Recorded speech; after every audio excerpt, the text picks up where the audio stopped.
21वीं सदी का आदमी इतना कमजोर हो गया है कि एक के जोर में टूट जाता है। इतना बड़ा सिलेबस कवर करने वाला आदमी एक छोटी चीज कवर नहीं कर पा रहा है, क्या कहें। देश दुनिया बाहर से लड़ने वाला जब आदमी अपने से हार जाता है तो मन में कई सवाल खड़ा हो जाता है। हालात चाहे जो भी हो, एक बार अपनी जिंदगी से जिंदगी के लिए मिलजुल के बातचीत कर लेना चाहिए। काहे कि एगो सच्चाई है, कोनो भी इंसान को बस खाली वह खुश रख सकता है और कोई नहीं। बड़ा बड़ा नौकरी रुपया पैसा क्रांति ले आ सकता है, बाकी शांति नहीं। जिंदगी कोनो पाइथागोरस बर्नौली का थ्योरम नहीं है जिसको सिद्ध कर लेने मात्र से आपका जिंदगी सिद्ध हो जाए। माई बाबू, स्कूल कॉलेज, साथी संगाती कितना पीछे भागेगा आपके। नजरिया बदलिए, जिंदगी को इजी बनाइए, जोड़ घटा अलजेब्रा नहीं। जहर खा लेना, फंसरी लगा लेना, छत से कूद के जान दे देना, ये कोनो बहादुरी की बात है। दुख किसके पास नहीं है, समस्या किसके पास नहीं है। ऊपर से देखा तो सब एक लेखा। कहीं किसी को मुकम्मल जहां नहीं मिलता, कहीं जमीन तो कहीं आसमान नहीं मिलता। छोटे छोटे घाव से ही बड़ा बड़ा दाव जीता जाता है साहब। अपने देह को हलुक करके सारा भार माई बाबू पर छोड़ के जाना सबसे बड़ा कायर था। वो माई बाबू सबसे बड़ा बदकिस्मत होता है जो जियते अपने बेटा को मुखग्नि देता है। बाप के कंधों पे बेटे के जनाजे से भारी दुनिया में कोई चीज नहीं होती। जरा सोचिए होकर वो मेहरारू होकर 6 साल के लड़किया के बारे में जिसका एक सुसाइड 6 साल के लड़किया के लिए 60 साल का आधार छीन लेता है। सर के ऊपर बाप का छाव छीन लेता है, पीठ पीछे साथ देवेला पहाड़ जैसा हिम्मत छीन लेता है। बाप जैसे उम्मीद के छीन जाने का गम एक अनाथ को छोड़ और कौन समझ सकता है। समस्या कितना भी बड़ा हो, उसको हैंडल करने का तरीका मालूम होना चाहिए। साइकिल के एगो चैन उतर जाने से लोग घबरा जाते हैं, टेंशनिया आ जाते हैं। लेकिन एगो बात बताइए, क्या साइकिल का चैन उतर जाना इतना बड़ा समस्या है कि उसके लिए अपना चैन और सुकून गायब किया जाए? नहीं भाई, जिंदगी भी एगो ऐसे ही साइकिल की तरह है। पंचरों होता है, चैनों उतरता है और कभी कभी टूट भी जाता है। हालात चाहे कैसे भी हो, घबराइए मत, आराम से उतरिए और उसको फिर से ठीक कीजिए।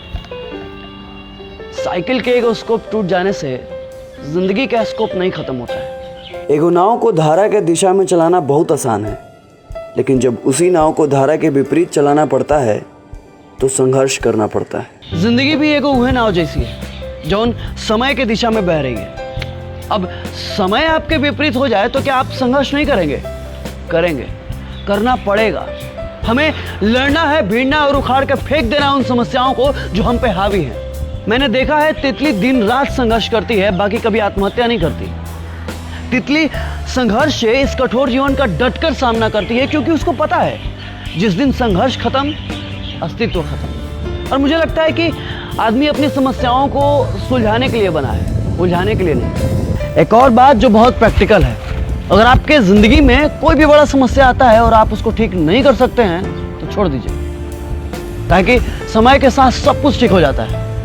You know, time is a good filler, सब घाव भर देता है। अब जहां है वही खड़े रहिए। ये आंधी, ये तूफान सब थम जाएगा, सब टल जाएगा। मसला ये है कि आपको खड़ा तो होना ही पड़ेगा। जानते हैं, जिंदगी और समस्या एक को खेल के 2 गो टीम जन आपस में हमेशा भिड़ते रहता है। जिंदगी को संघर्ष का सहारा लेकर हर समस्या को हराना पड़ता है। इस खेल में समस्या के पास लिमिटेड टाइम है, लेकिन जिंदगी के पास अनलिमिटेड। जिंदगी के एक एक पल को एंजॉय कीजिए, क्योंकि दुनिया में 2 तरह के लोग होते हैं। एक वो जो हर पल को जिंदा दिली के साथ जी रहे हैं, और दूसरे वो जो इसलिए जी रहे हैं क्योंकि वे मरे नहीं हैं। मेरे बाबूजी का एक डायलॉग है, व्यस्त रहिए, मस्त रहिए। कहीं आशा है तो कहीं निराशा है, जिंदगी जीने की कई परिभाषा है। अब ना रुको एक पल, ये चढ़ाई चढ़ना होगा, जीवन के पथ पे पथिक आगे बढ़ना होगा। तुम्हें शायद पता नहीं इंसान में कितनी ताकत है। हंसते रहो हरदम के इन आंसू की भी कीमत है। 2 वक्त का अंधेरा है, सुबह कल सुनहरा है। यह कल की चिंता कैसी, वक्त पे किसका पहरा है। वक्त ने सबको पढ़ाया है, वक्त को तुम्हें पढ़ना होगा। जीवन के पथ पे पथिक आगे बढ़ना होगा। आंखों में जो तेरे सपने हैं, कुछ दूसरों के कुछ अपने हैं। कोई नहीं है साथ तेरे, अकेले सब कुछ करना है। जमाने के इस दौर में सबसे आगे रहना है। रोशनी की चाहत में परवाने जलते देखा है। सब्र की बस जरूरत है, मौसम बदलते देखा है। जो हो स्वरूप तुम्हारे अनुरूप, वो रूप तुम्हें गढ़ना होगा। जीवन के पथ पे पथिक आगे बढ़ना होगा। जीवन के पथ पे पथिक आगे बढ़ना होगा।